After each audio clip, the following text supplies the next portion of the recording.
It is so easy to be hard on the Israelites, God's people, who keep on getting it wrong. God brought you out of Egypt.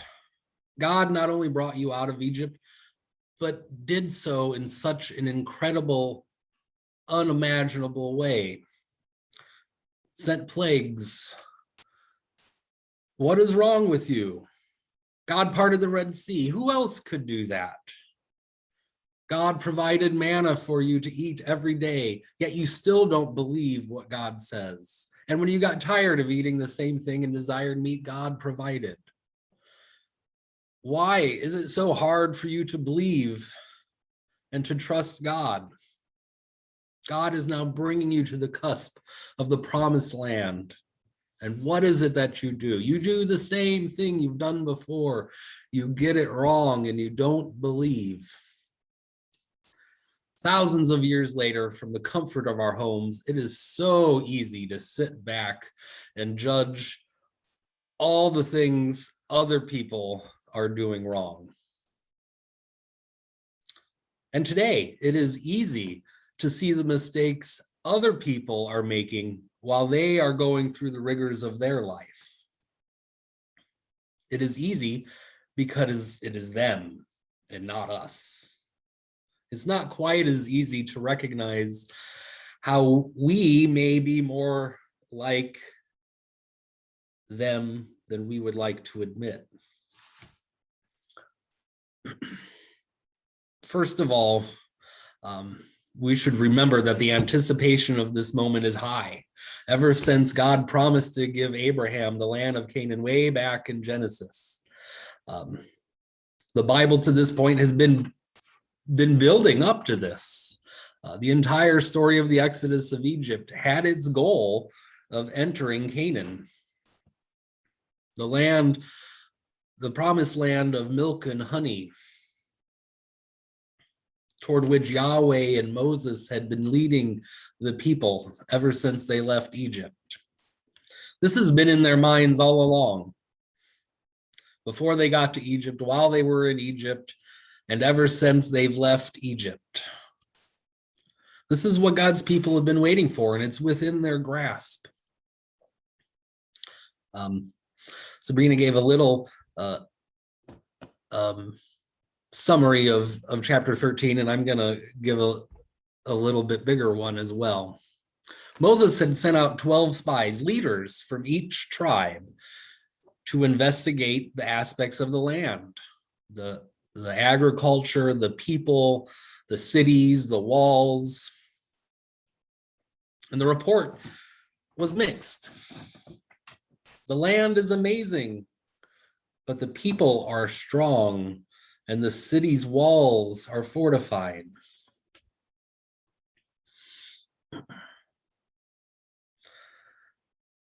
But two gave the same report, but said, we can do it. And the 10 in their tribes then stopped giving the full story, at least as I've read it. And the problems continue. They report to the people, but they leave out the part about the good land. They say the people are giants. There's nothing we can do. The land devours its inhabitants. And then God's people play a dangerous game of telephone. I at least imagine. They're 6 feet tall, turns into they're 7 feet tall, to they're 8 feet tall. In each retelling, I suspect the report gets worse and worse. These spies were leaders in their tribes. Their words carried weight. They were possibly a more common, familiar, more personal face than that of Moses. And they were afraid. And in their fear, they only saw the task at hand, not the larger picture of God with them. And the people believed them. Why would they not believe this unfavorable report given to them? What else are they supposed to do? So the fear spread. Caleb and Joshua held true to what they saw. No, it's good land. It's even better than we thought. Yes, the people are strong, but God is with us. But the bad reports and the fears spread faster and is easier to believe than the good reports. And once they're circulated, they can't come back. And in hearing these reports, the people decide they don't want to do God's plan. They want to choose their own leader, one who will do what they want to do. Wouldn't we want to do that? Wouldn't we want a leader who will hear our voice and represent us in what we want? But by doing so, they reject the God who has protected them by a pillar of fire by night and a cloud by day. Not only do they reject God's plan, forgetting altogether what was promised, they blame God and make God the author of their demise. I think it's so important to think of the context and their life and their situations. They hadn't had a long time in this relationship with God. For ages and ages, what they knew was being slaves in Egypt. They didn't have the opportunities and freedoms of living as God's people. I mean, they tried to, but it wasn't in the full sense as they are right now. Their time in Egypt was tough, and it made an impact on how they saw themselves and how they saw God. Why wouldn't it? Our life experiences help to shape us rightly or wrongly.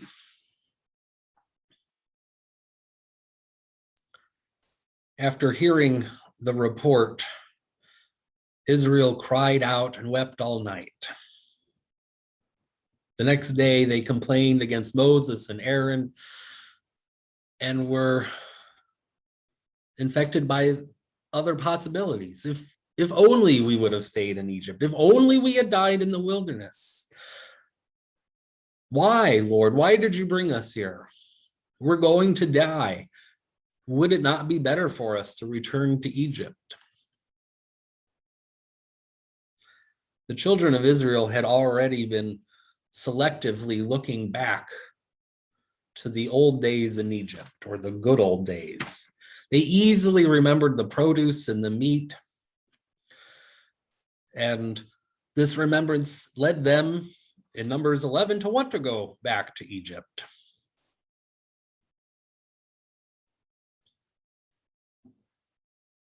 Sometimes it's easier to remember the good of the past than the bad of the past. So acting on what they wanted to do, they wanted to get a new leader and return to Egypt, which could very well mean a return to slavery. Moses, Aaron, Joshua, and Caleb fell on their faces and tore their garments. How could the children of Israel want to go back? This happens to us as well. We start on a path where we want to go or where the Lord wants us to be, and then we start looking back. It was so nice and easy back then or back there. And sometimes the past becomes an obstacle to our present and to our future. It can hinder the church as well. None of us can go back. And maybe if we were honest, we wouldn't want to go back completely, but we hold on to the certain aspects in the days where we also experienced heartache and suffering and loss. But it's familiar. We know it. It's stable. We often remember the good and forget the bad. And it's hard to overcome those obstacles. And so they grumbled against Moses and Aaron, And God hears this as grumbling against Yahweh. The unbelief of the people is seen because they are not merely complaining that they are tired and hungry as they did before. Now they are complaining that Yahweh is their God.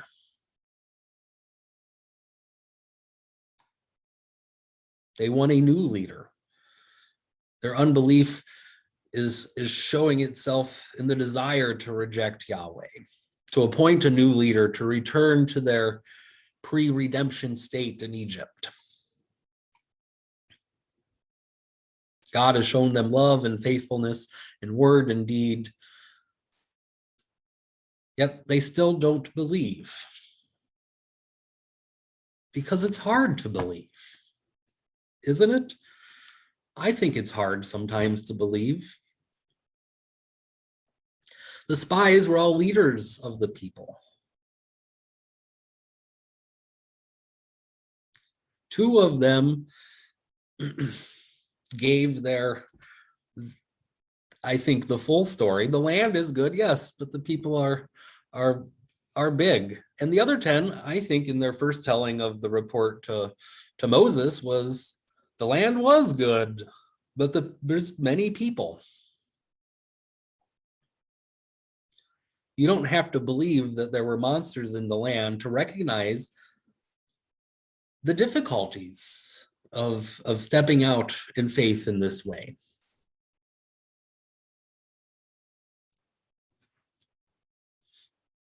I wonder what would have happened if those 10 spies who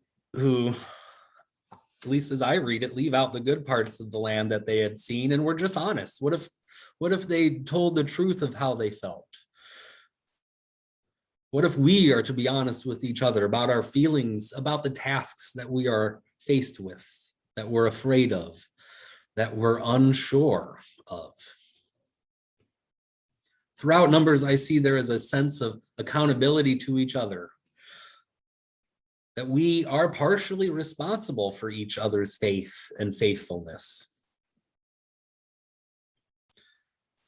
With the, again, I think exaggerated reports, these 10 were leading the rest into unfaithfulness as well, because I don't think they were quite honest.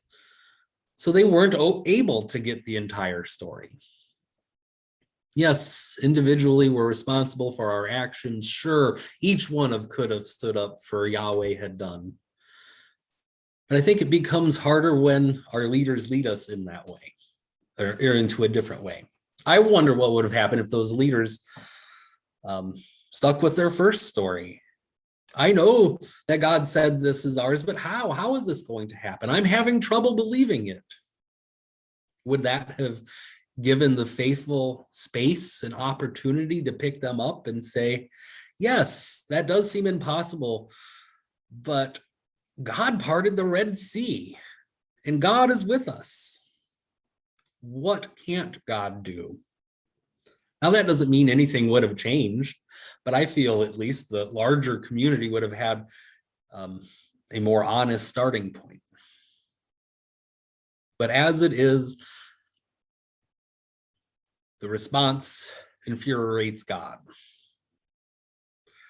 Let's get a new leader. Let's abandon this plan. Let's go back. And God is ready to kill them off. And maybe you are like me and have a real difficult time with these verses about God ready to give them what they want, death in the wilderness.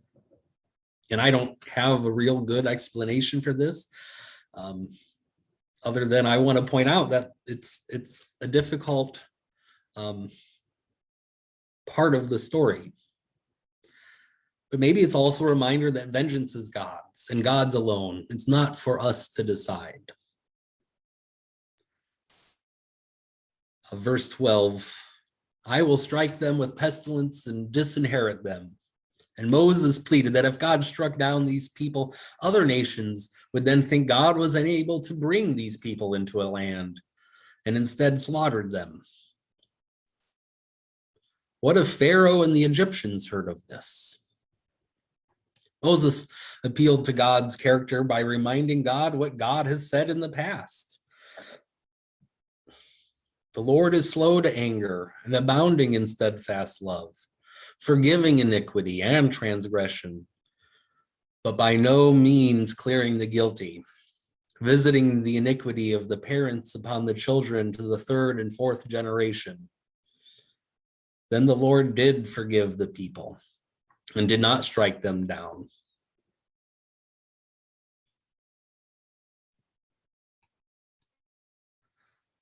Although this began because the people didn't seem like they would attack the ones living in Canaan, which could be considered a peacemaker act, except it is implied that they would have done so if they thought they could win. God considered punishing God's own people, but didn't, and offered forgiveness.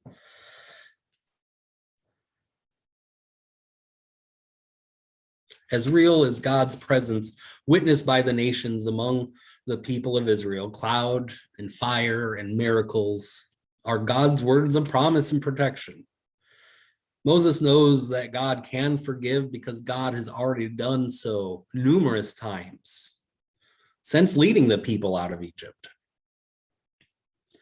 Moses sees this as another opportunity for God to show the world who God is, because God is steadfast as a forgiver. One of the chief characteristics, attributes the people of God have come to depend upon. And again here, Yahweh does forgive the people who have not asked for it, even though they do not even recognize that they have wronged God.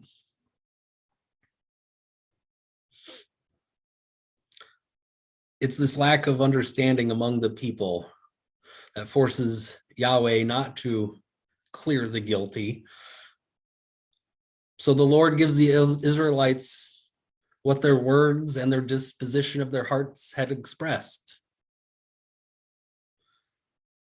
The wilderness, or death in the wilderness for many of them. But not everything. One of the reasons Israelites give for wanting to go back to Egypt is the fear that their children will become captured by those they would fight.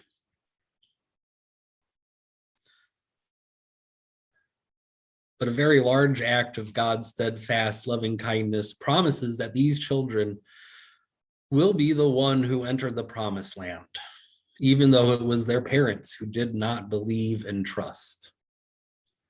Although they aren't going to get to do that for quite some time.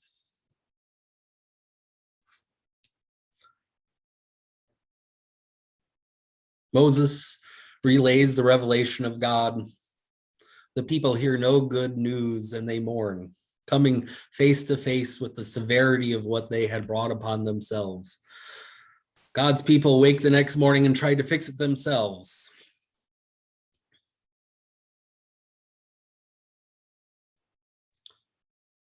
But instead of following the example of Moses and Aaron by falling on their face in prayer to God, they try to obey God's former plans for them, choosing to deny God's current plan to send them back into the wilderness. Moses tries to warn them, but the group still suffers from the same stubbornness that got him into this mess and ends up in awful destruction. These are all after what Sabrina had read. Serving as a warning to any who would choose to disobey and leave the presence of God and its accompanying safety. They tried to take the land of Canaan after God gave them the new plan. But the mercy of God and faithfulness to the covenant promise didn't fail. Although they would suffer many years of wandering for their parents' unbelief and rebellion, the children of the Exodus would be led by Yahweh into the land, and it would be their home.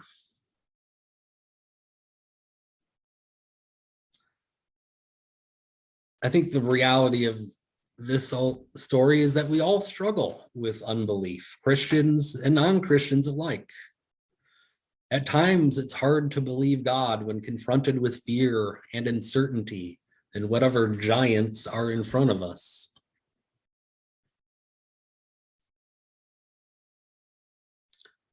But for now, the story ends. God's people need more time living into what it means to be God's people. They need more time to learn to trust God and each other. They need more time to support each other in faith and being honest when faith doesn't come easy.